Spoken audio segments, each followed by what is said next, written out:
É o mito do almoço grátis. A crença de que, de alguma forma, o governo pode gastar dinheiro sem custar a ninguém. Não sei quantos de vocês já ouviram a maravilhosa descrição do governo, feita por um economista francês, chamado Frédéric Bastiat, há cerca de 150 anos. Ele disse que o governo é aquela ficção em que todos acreditam que podem viver às custas de todo mundo. E esse é o mito do almoço grátis. O mito de que, de alguma forma, o governo pode fornecer bens e serviços, pode gastar dinheiro sem custo para ninguém. Agora, a forma particular que esse mito assume é muito específico. Tem duas partes. Uma parte é a crença de que, de alguma forma, é possível tributar empresas sem que consumidores, trabalhadores ou indivíduos paguem por isso.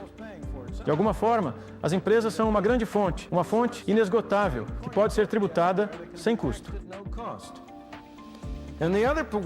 E a outra forma que o mito toma é que você pode criar dinheiro sem custo, que se você acionar a impressora, se produzir essas notas, isso permitirá que as pessoas fiquem mais ricas sem que ninguém fique mais pobre.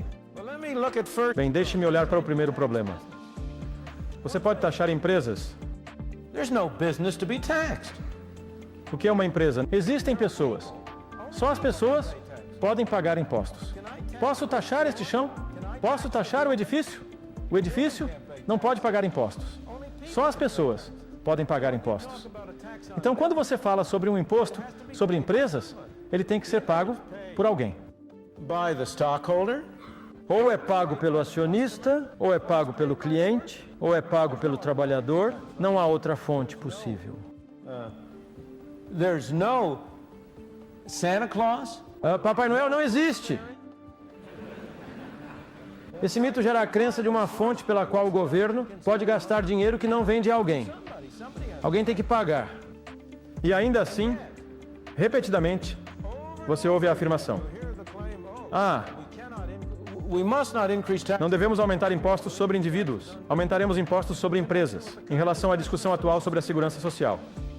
E aí temos essa ficção que surge de que o imposto da segurança social é metade para o indivíduo e metade para o empregador. É que o indivíduo só paga 5,75%. O empregador paga um montante igual. Isso é um absurdo. Isso é contabilidade. Isso não é economia. Isso não é realidade. A parte que o empregador paga é parte do seu custo salarial.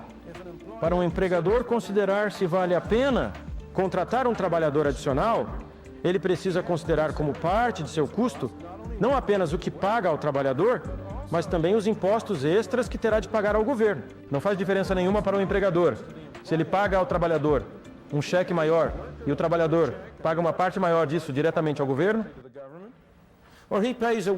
ou se ele paga um cheque menor ao trabalhador. Mas além disso tem que enviar um cheque a Washington. O que importa para ele é o número total de dólares que custa contratar uma pessoa a mais. Então o fato é, a lógica é, a razão é que o chamado imposto sobre o empregador é pago pelo empregado. Agora isso sempre foi claro.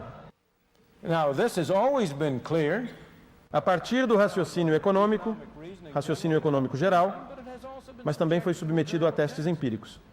Até um livro foi escrito por uma instituição que apoia políticas governamentais, a Brookings Institution.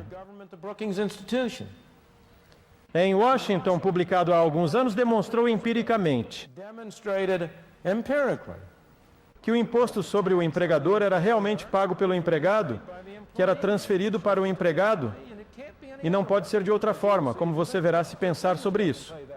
Então as empresas não pagam esse imposto. E ainda assim, apesar disso, você tem o grande movimento no Congresso agora em remediar o problema da Previdência Social. Querem aumentar o imposto sobre as empresas, sob a alegada justificativa de que isso, de alguma forma, poupa o trabalhador. Não tem nenhum efeito desse tipo. Isso reduz o incentivo para contratar pessoas. Logo, é imposto ao trabalhador. Mas, novamente, se você olhar para a tributação dos lucros corporativos, a distinção que você tem que fazer é entre quem assina o cheque e quem fundamentalmente arca com o custo. Pode muito bem ser que um funcionário de uma corporação assine o cheque para o imposto sobre os lucros, os chamados lucros. Ele assina o cheque, mas quem paga? He doesn't pay it. Ele não paga. Aqui está um pobre coitado que pode estar ganhando um rendimento modesto. Ele pode estar escrevendo um cheque de 10 milhões de dólares. Isso não está saindo do bolso dele. De onde está vindo esses 10 milhões de dólares? Tem que vir da receita dos bens e serviços que a empresa vende. Of the goods and services which the enterprise sells. E esses 10 milhões de dólares são 10 milhões de dólares a menos disponíveis, ou para reduzir preços, ou para pagamento de dividendos, ou para pagamento de salários. The tax is borne by people. O imposto é suportado pelas pessoas. E por essa razão, devo dizer que sempre fui fortemente a favor de eliminar completamente o imposto sobre as corporações. Assim fica claro e transparente que você está tributando pessoas. E que você não esconda esse fato ao parecer taxar corporações. Bem, novamente, com respeito ao dinheiro, você pode imprimir dinheiro sem custo? É muito barato produzir esses pedaços de papel. Mas isso proporciona à sociedade algo em troca de nada? De forma alguma. É simplesmente uma forma diferente de tributação. Se você imprime dinheiro, as pessoas têm mais dinheiro para gastar. Se gastam mais dinheiro na mesma quantidade de bens, os preços sobem. E de fato, todo mundo está pagando um imposto através da inflação. Mais uma vez, é apenas uma forma de tributação.